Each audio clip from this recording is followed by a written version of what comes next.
झारखंड में बकरीद पर गाय और बछड़े की कुर्बानी, भाजपा नेता ने शेयर किया वीडियो। झारखंड पुलिस और सरकार से की कड़ी कार्रवाई की मांग। बकरीद में झारखंड की राजधानी रांची और पाकुड़ में गाय और बछड़े की कुर्बानी दी गई है। बाबूलाल मरांडी ने यह आरोप लगाते हुए सोशल मीडिया पर वीडियो शेयर किया है। इन दोनों वीडियोस में खुलेआम कुर्बानी देते देखा जा सकता है। सोशल मीडिया पर कुर्बानी का यह वीडियो तेजी से वायरल हो रहा है।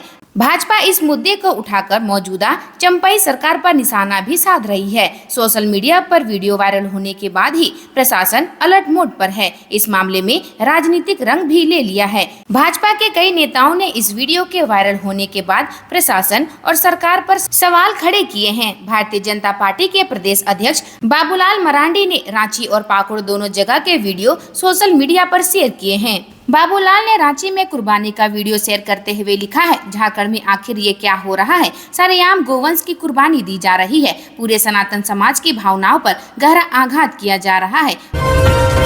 हेवी ब्लास्टिंग से कई घर क्षतिग्रस्त, विरोध करने पहुंचे लोगों पर चली गोलियां, मच गई भगदड़। धनबाद के घनूडीह मोहरी बांध स्थित एटी देव प्रभा की कुजामा आउटसोर्सिंग परियोजना में सोमवार की दोपहर कोयला उत्पादन के दौरान हेवी ब्लास्टिंग से पास के मोहल्ले के घरों पर पत्थर बरसने लगे। इससे कई लोग बाल बाल बच गए। इसके विरोध में आक्रोशित लोगों ने परियोजना प्रबंधन पर विरोध करते हुए परियोजना बंद कराने पहुंचे। भीड़ को देख आउटसोर्सिंग प्रबंधन के समर्थकों ने उन्हें रास्ते में रोक दिया, पर इस पर दोनों पक्षों में विवाद हुआ और जमकर मारपीट हुई। आउटसोर्सिंग समर्थकों ने आंदोलनकारियों को भगाने के लिए 10 राउंड से अधिक फायरिंग की। फायरिंग के दौरान जागेश्वर उर्फ जागो भुइयां की बाह में गोली लग गई। वहीं कंपनी के समर्थकों ने पिंटू भुइयां, सोनी कुमारी व एक अन्य युवक को पकड़कर लाठी डंडों से जमकर पिटाई कर दी। इस दौरान लोगों में भगदड़ मच गई।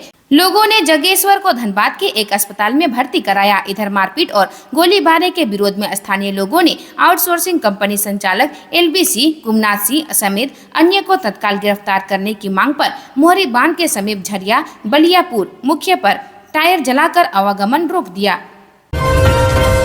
मुफ्त बिजली, किसानों का लोन माफ। झारखंड विधानसभा चुनाव से पहले झामुमो ने लगाई घोषणाओं की झड़ी। लोकसभा चुनाव समाप्त होने के बाद झारखंड में अभी राजनीतिक दल नवंबर-दिसंबर में होने वाले विधानसभा चुनाव की तैयारियों में जुट गए हैं। झारखंड सरकार भी चुनावी मोड में दिख रही है। मुख्यमंत्री चंपई सोरेन ताबड़तोड़ समीक्षा बैठकें कर रहे हैं। वे तेजी से सरकारी विभागों में खाली पड़े पदों को भरने की मुहिम चला रहे हैं। राज्य सरकार ने नियुक्तियों की गाड़ी आगे बढ़ाने के साथ साथ लोक लुभावन योजनाओं की भी झड़ी लगा दी है। सरकार ने पूर्व में 125 यूनिट तक मुफ्त बिजली का दायरा बढ़ाकर अब 200 यूनिट प्रति माह करने की घोषणा की है। मुख्यमंत्री की घोषणा के बाद जल्द ही इसका प्रारूप कैबिनेट की सहमति के लिए लाया जाएगा। समीक्षक बैठकों के दौरान ही किसानों के कृषि ऋण को लेकर भी सरकार ने महत्वपूर्ण नीतिगत निर्णय किया है। राज्य सरकार ने किसानों का 50,000 तक का ऋण माफ किए जाने की घोषणा भी दायर भी बढ़ा दिया है। अब इसे बढ़ाकर 2 लाख रुपये कर दिया गया है।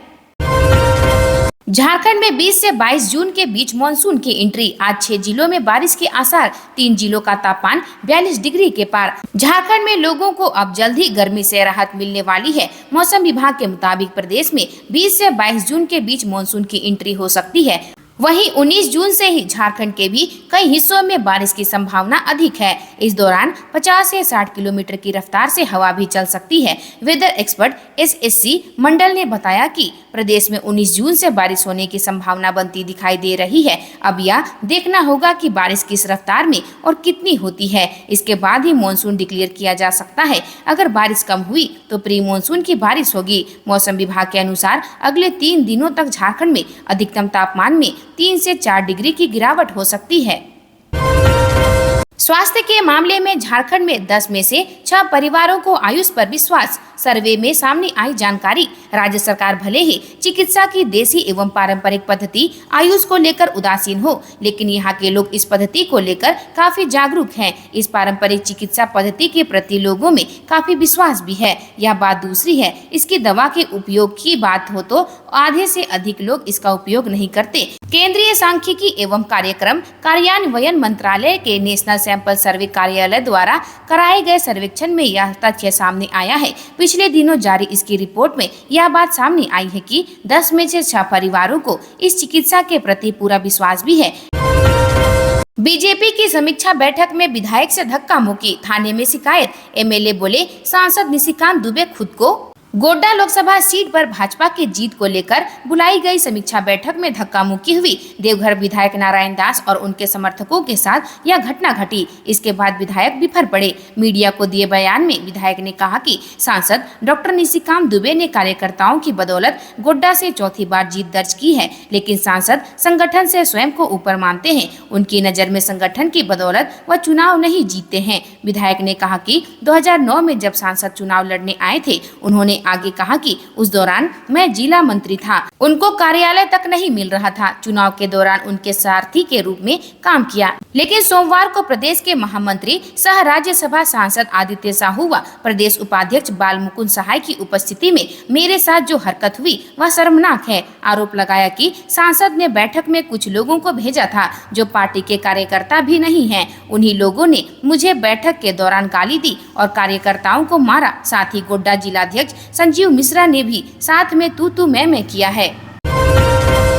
हेमंत की भाभी ने चुनाव से पहले क्या कह दिया ऐसा, बीजेपी में मचा बवाल। नेता बोले जेएमएम छोड़कर आने वाली। झारखंड में दुमका के पूर्व सांसद सुनील सोरेन ने झामुमो छोड़कर भाजपा की ओर से 2024 के लोकसभा चुनाव में उतरी सीता सोरेन के गद्दारी वाले बयान को दुर्भाग्यपूर्ण बताया है। सुनील सोरेन का कहना है कि अगर वह गद्दारी की बात की साबित कर दे तो हम राजनीति छोड़ देंगे। बता दें कि सीता सोरेन के ताजा बयान से प्रदेश की सियासत में बवाल मचा हुआ है। सीता सोरेन के बयान से आहत सुनील सोरेन ने सोमवार को कहा कि तपती धूप में हम और हमारे जैसे कार्यकर्ताओं ने पार्टी की जीत के लिए काम किए हैं। उन्होंने पार्टी आला कमान से मांग करते हुए कहा कि इस पूरे प्रकरण की जांच हो और जो भी दोषी पाए उन पर सीधी कार्रवाई हो। यह भी कहा कि झामुमो से कल भाजपा में आने वाली सीता हमें नसीहत ना दे। इधर पूर्व मंत्री डॉक्टर लुइस मरांडी ने कहा कि इस बार दुमका विधानसभा से वर्ष 2019 से ज्यादा मतों से लीड है और इसके बाद भी सीता सोरेन का ऐसा बयान शर्मनाक है। हम पार्टी के निष्ठावान कार्यकर्ता हैं और इस तरह का आरोप लगाया जाना काफी पीड़ादायक है। झारखंड में सियासी पारा चढ़ाएगी ये पार्टी। विधानसभा की 55 सीटों पर अकेले लड़ेगी चुनाव। लोकसभा चुनाव में कुछ संसदीय क्षेत्रों में उभर कर सामने आई नई स्थानीय पार्टी झारखंड भाषा खतियान संघर्ष समिति के अध्यक्ष जयराम महतो ने राज्य में विधानसभा की 55 सीटों पर अकेले चुनाव लड़ने की घोषणा की है। उन्होंने कहा कि जिन संसदीय क्षेत्रों में पार्टी ने लोकसभा चुनाव में अपना प्रत्याशी उतारा था, वहाँ के विधानसभा क्षेत्रों में पार्टी विधानसभा का चुनाव लड़ेगी। इसके साथ ही जमशेदपुर, खूंटी, गोड्डा आदि संसदीय क्षेत्र की भी सभी विधानसभा सीटों पर पार्टी अपना प्रत्याशी उतारेगी। लोकसभा चुनाव के बाद पहली बार रांची में मीडिया से रूबरू होते हुए जयराम ने कहा कि लोकसभा चुनाव में 8.5 लाख वोट पार्टी को मिलना बड़ी बात है। उनकी 1 साल पुरानी पार्टी ने बिना कोई पैसा खर्च किए हुए चुनाव लड़ा। उनके पास बूथ प्रबंधन के लिए पैसे नहीं थे। जयराम ने किसी एक जाति के वोट मिलने के सवाल को खारिज करते हुए कहा कि उन्हें पूरे समाज का समर्थन मिला है। उन्होंने केंद्र के नए मंत्रिमंडल से नीट की समस्या के शीघ्र समाधान की भी अपील की है।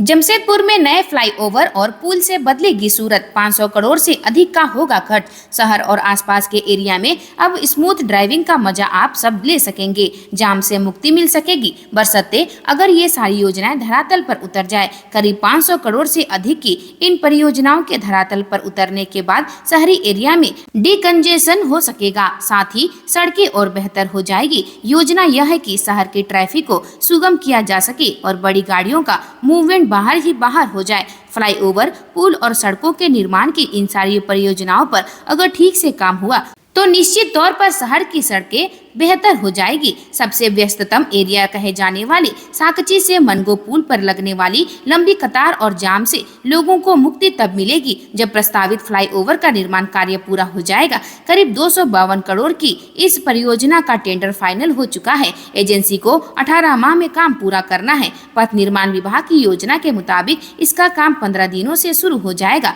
करीब 2.2 किलोमीटर का यह फ्लाईओवर 2 स्थान पर 2 लेन और बीच में 4 लेन और फिर 2 स्थान पर 2 लेन बनेगा।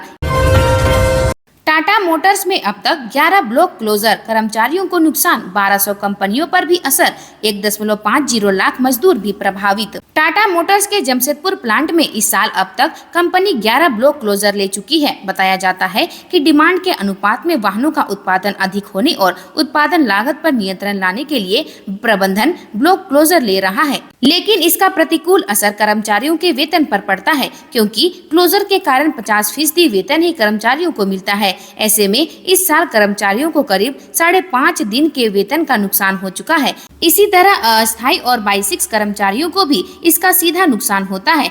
आदित्यपुर औद्योगिक क्षेत्र की छोटी कंपनियों की टाटा मोटर्स कंपनी के उत्पादन पर निर्भरता की वजह से करीब 1.50 लाख मजदूर और 1200 कंपनियों पर अप्रत्यक्ष रूप से ब्लॉक क्लोजर का असर पड़ रहा है।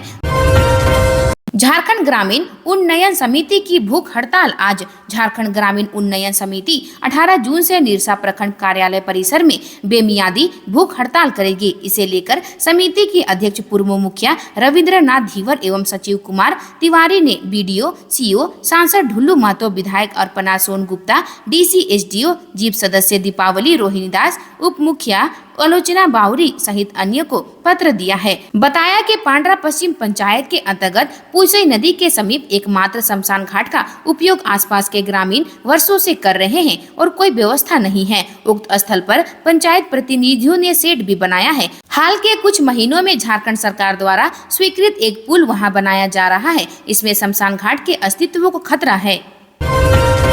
बोकारो में सीआईएसएफ के जवान ने अपनी पत्नी की हत्या कर लगा ली फांसी, मौत। बोकारो में सीआईएसएफ के जवान ने अपनी पत्नी की गला दबाकर हत्या कर दी। इसके बाद आत्महत्या कर ली। यह घटना सोमवार देर रात हरला थाना क्षेत्र के सेक्टर 8 की बताई जा रही है।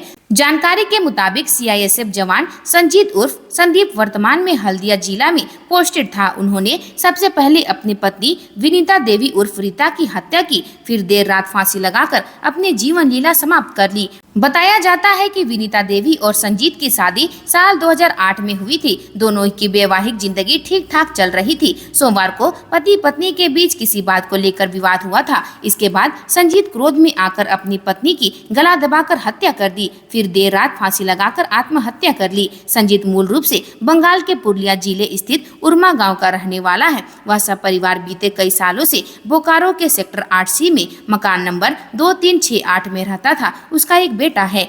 घटना को अंजाम देने से पूर्व उसने अपने बेटे को एक कमरे में बंद कर दिया। इसके बाद पत्नी की गला दबाकर हत्या कर शव को बाथरूम में छिपा दिया। फिर संजीत ने सेक्टर 11D में जाकर आत्महत्या कर ली। जानकारी मिलने के बाद हरला थाने की पुलिस मौके पर पहुंची और मामले की जानकारी ली। थाना ने मीडिया से बातचीत में कहा कि मामले की छानबीन की जा रही है। जाँच के बाद ही इस बारे में कुछ कहा जा सकेगा।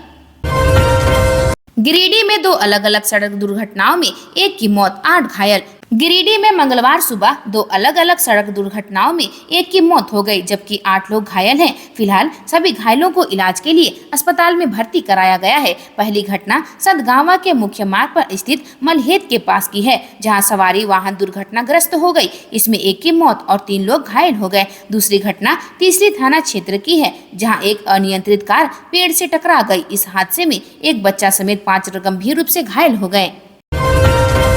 कुआं में डूबने से ग्राम प्रधान की मौत।